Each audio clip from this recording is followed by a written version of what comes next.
ஒரு ஜப்பானுடைய ஆஃபீஸர் அவரு இந்தியாவில் ஒரு சின்ன இன்ஸ்பெக்ஷன் பண்ணியிருக்காரு. அந்த சின்ன இன்ஸ்பெக்ஷன் இந்தியாவுக்கும் சரி, முக்கியமா இந்தியன்ஸோடைய ஃபார்மர்ஸ்க்கு சரி, கோடிக்கணக்கில் அவங்களுக்கு பெரிய நஷ்டத்தை ஏற்படுத்தியிருக்கு. அதை பற்றி தான் நம்ம இன்னைக்கு டீட்டெயில்டாக பார்க்கலாம். நாங்கள் கேபிட்டல் எத்தோஸ் வேர்ல்டு நடக்கக்கூடிய இன்ட்ரெஸ்டிங்கான விஷயங்களும் சரி, குளோபல் ஃபினான்ஷியல்ஸும் சரி, உங்களுக்கு புரியக்கூடிய வகையில் நாங்கள் சிம்பிளாக கொண்டு வரோம்.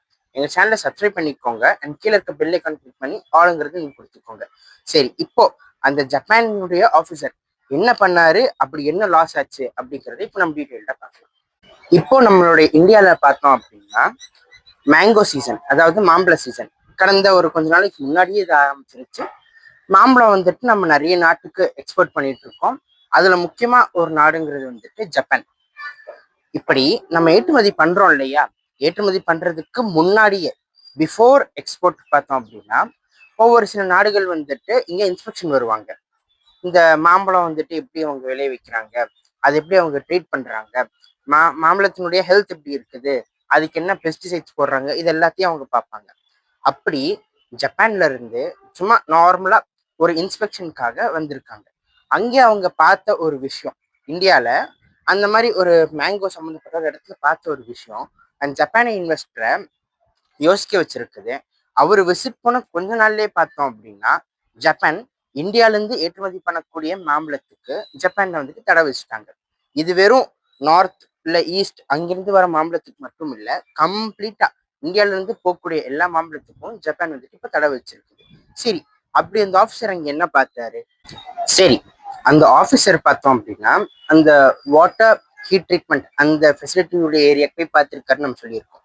பொதுவாக இந்த வாட்டர் ஹீட் ட்ரீட்மெண்ட் அப்படின்னா என்ன அப்படின்னா, நம்ம மாம்பழத்தை விளைவிக்கும் போது நம்ம பார்த்தோம் அப்படின்னா நிறைய பெஸ்டிசைட்ஸ் நம்ம அடிச்சிருப்போம். அண்ட் அது போக சம் மருந்தெல்லாம் நம்ம யூஸ் பண்ணியிருப்போம். ஏன்னா அது வேற எந்த ஒரு இதுவும் வந்து அதை சாப்பிடக்கூடாது, அந்த மேங்கோ வந்து டேமேஜ் பண்ணக்கூடாதுங்கிறதுக்காக நம்ம பண்ணியிருப்போம். அப்படி அந்த மாம்பழம் பழுத்ததுக்கு அப்புறம் பார்த்தோம் அப்படின்னா நம்ம அடிச்ச பெஸ்ட்ஸ் அதெல்லாமே வந்துட்டு அது மேலே இருக்கும் இல்லையா, அதை நம்ம கிளியர் பண்ணும் அப்படிங்கிறதுக்காக தண்ணியில வந்துட்டு அதை வந்துட்டு ஹீட் பண்ணுவாங்க. இதுதான் வந்துட்டு சிம்பிளா வாட்டர் ஹீட் ட்ரீட்மெண்ட். பட் இது மட்டும் பண்ண மாட்டாங்க. இதுக்கு பார்த்தோங்க அப்படின்னா ஒவ்வொரு நாட்டை பொறுத்த அளவுக்கு வந்துட்டு எவ்வளோ பெஸ்ட்ஸ் யூஸ் பண்ணணும் அண்ட் அது போக அந்த மேங்கோஸ் என்ன ஸ்டாண்டர்ட்ல வைக்கணுங்கிறது எல்லாமே வந்துட்டு ஒவ்வொரு நாட்டில் ஒவ்வொரு மாதிரி இதை கடைபிடிப்பாங்க.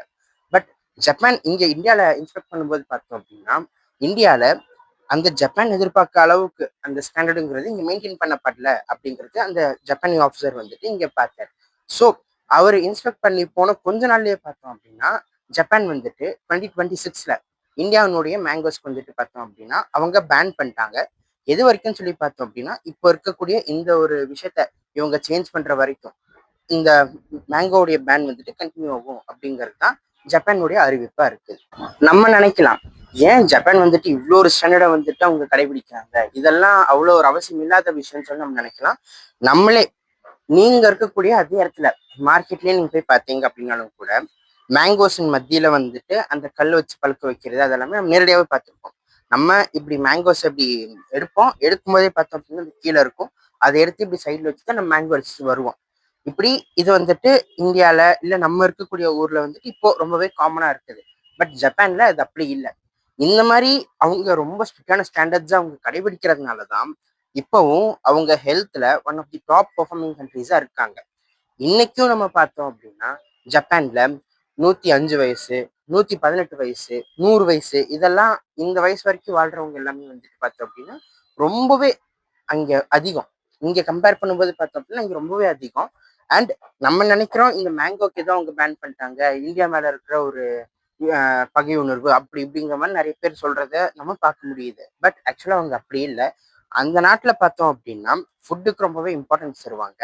அண்ட் அங்கே விற்கக்கூடிய இந்த சாக்லேட்ஸ் ஆகட்டும் இல்லை சிப்ஸ் ஆகட்டும் எதுவுமே ஆகட்டும் இந்த லிமிட்ல இருக்கணும், இவ்வளோ ஹெல்த்தோட ஸ்டாண்டர்ட்ஸ்ல இருக்கணும், இதை தாண்டி இருக்கக்கூடாது அப்படிங்கிறதுல அவங்க ரொம்ப ஸ்ட்ரிக்டா ஃபாலோ பண்ணுவாங்க ஜப்பான். இங்க அவங்க இந்தியாவில் பண்ணது பார்த்தாங்க அப்படின்னா ஆல்மோஸ்ட் அவங்க வேர்ல்டு வைட் எல்லா இடத்துலையும் அவங்க பண்றது தான், அதை தான் அவங்க இந்தியாவில் பண்ணியிருக்காங்க. இந்தியாவுக்கு மட்டும் அவங்க ஸ்பெஷல் ட்ரீட்மெண்ட்டுங்கிறது இது தரல. அண்ட் ஜப்பான் இதை பேன் பண்றாங்க, பேன் பண்ணாம போறாங்க, அதெல்லாத்தையும் தாண்டி நம்ம இந்தியன்ஸ் மத்தியிலேயே நம்ம பார்த்தோம் அப்படின்னா இப்போ டயட்டு, நியூட்ரிஷன், ஹெல்த் இதெல்லாமே வந்துட்டு ஒரு முக்கியமான விஷயமா நம்ம பார்த்துட்டு இருக்கோம்.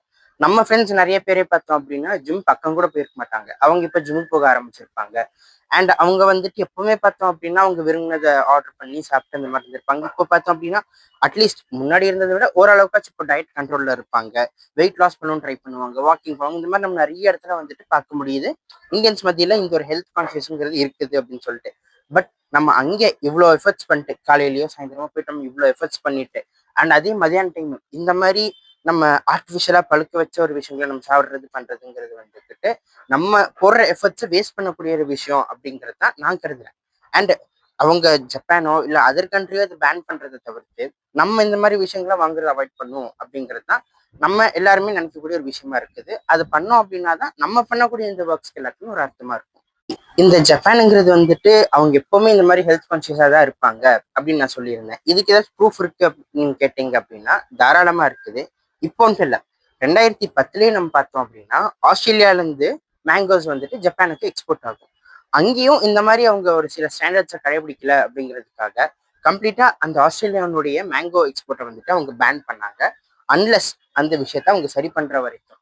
அண்ட் நம்ம என்னதான் வந்துட்டு ஜப்பான் இப்படி ஃபுட் எது இருக்குது, நம்மள வந்துட்டு இப்படி எக்ஸ்போர்ட்டை பேன் பண்ணிட்டாங்க அப்படி இப்படின்னு சொல்லிட்டு நம்ம சில நெகட்டிவா நம்ம ஜப்பானை பேசினாலும் கூட சரி, ஜப்பான் செஞ்ச நல்ல விஷயங்கிறது நமக்கு ரொம்பவே அதிகம். ஏன்னா ஒருத்தங்க பண்ண கெட்டதை மட்டும் நம்ம பேசிட்டு இருக்கிறத தவிர்த்து அவங்க பண்ண நல்லதையும் பார்க்கணும் அப்படிங்கிறத நான் எக்ஸ்பெக்ட் பண்றேன். ஜப்பானுங்கிறது நம்ம பார்த்தோம் அப்படின்னா முக்கியமா இந்தியாவுக்கு என்ன நல்லது பண்ணியிருக்குது அப்படின்னு நம்ம பார்த்தோம் அப்படின்னா இந்தியாவுடைய மெட்ரோக்கு ஜப்பானுடைய ஹெல்ப்புங்கிறது ரொம்பவே ஒரு இன்றியமையாத ஒரு விஷயமா இருக்குது. ஜப்பான் நம்ம பார்த்தோம் அப்படின்னா இந்தியாவுடைய மெட்ரோக்கு டெக்னாலஜி இந்த மாதிரியான நிறைய விஷயங்களை வந்துட்டு ஷேர் பண்ணதெல்லாம் பார்த்தோம் அப்படின்னா ஜப்பான் தான். அண்ட் அது மட்டும் இல்லை, நமக்கு ஃபண்டிங் நிறைய விஷயத்துக்கு கொடுத்தது வந்துட்டு ஜப்பான் தான்.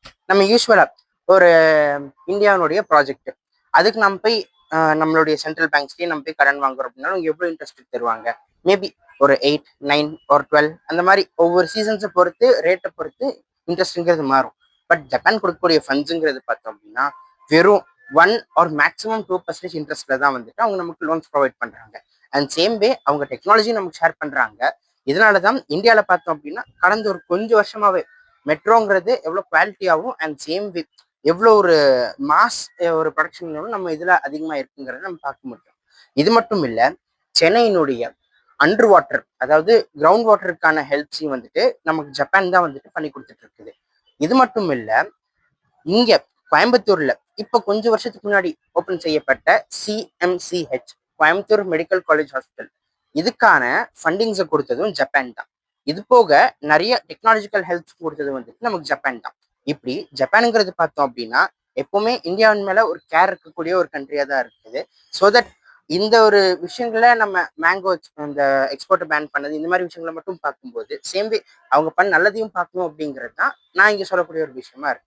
இந்த சென்னை மெட்ரோ இல்லை வந்துட்டு சென்னையினுடைய வாட்டர் ஸ்கேர்சிட்டி இல்லை அப்படின்னா இந்த கோயம்புத்தூருடைய CMCH இது எல்லாத்தையும் அவங்க பிரைவேட்டை வச்சு பண்ணல.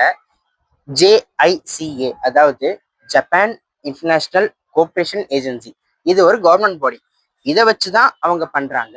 இது அவங்க பண்ணிட்டு வேற ஒரு எந்த ஒரு கெட்ட விஷயத்தை எதிர்பார்க்கறாங்க அப்படிங்கிறதெல்லாம் இல்லை. அவங்க என்ன பண்றாங்க அப்படின்னா இங்க இந்த மாதிரி JICA வச்சு அவங்க ஃபண்டிங் கொடுத்து டெக்னாலஜியும் கொடுத்து அவங்க கம்பெனிஸை ஒரு பார்ட்டிசிபேட் பண்றதுக்கான ஒரு விஷயமா தான் அவங்க ஹெல்ப் பண்றாங்க. அண்ட் சேம் வே ஜாப்பனீஸினுடைய டெக்னாலஜிஸ் அண்ட் இன்ஜினியரிங் இதெல்லாம் பார்த்தோம் அப்படின்னா எப்பவுமே ஒரு ஸ்டாண்டர்ட் குவாலிட்டியில தான் இருக்கும். அது நம்ம எல்லாருக்குமே தெரிஞ்ச விஷயம் தான். ஓகே, இந்த வீடியோ உங்களுக்கு நீங்க ஜஸ்ட் ஒரு நியூஸ்ல பார்த்த விஷயத்த கம்பேர் பண்ணும்போது இது உங்களுக்கு ஒரு நியூ அண்டர்ஸ்டாண்டிங்கா இருந்திருக்கும் அப்படின்னு சொல்லி நாங்க நம்புறோம். நாங்க கேபிட்டல் லித்தோஸ் இதே மாதிரி வேர்ல்டு நடக்கக்கூடிய இன்ட்ரெஸ்டிங்கான விஷயங்களும் சரி குளோபல் ஃபினான்ஷியல்ஸும் சரி தெரிஞ்சுக்கணும் அப்படின்னா எங்க சேனலை சப்ஸ்கிரைப் பண்ணிக்கோங்க. அண்ட் இங்க கீழே இருக்கிற பெல் ஐக்கான் கிளிக் பண்ணி ஆளுங்கிறத கொடுத்துக்கோங்க. தேங்க்யூ.